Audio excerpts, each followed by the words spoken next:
اما کلام آنه کلام مگری متزه در خصیاج با خاطر صادق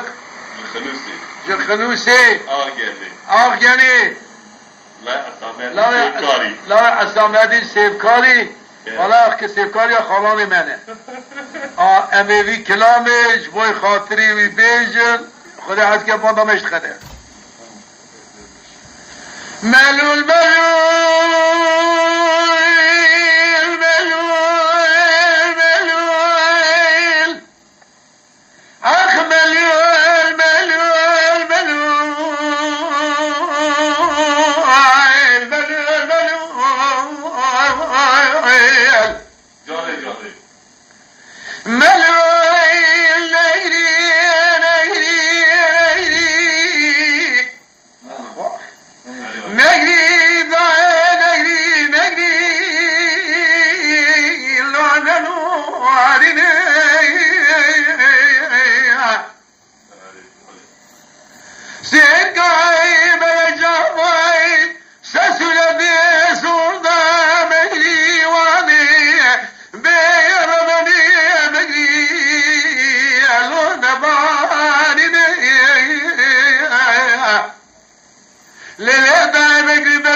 شريخ والمحلال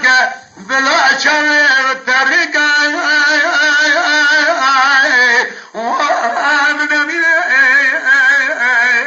أخمق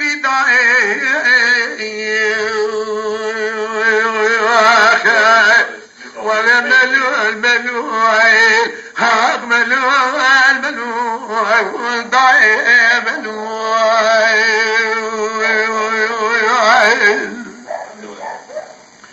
اي ملوع الملوع الملوع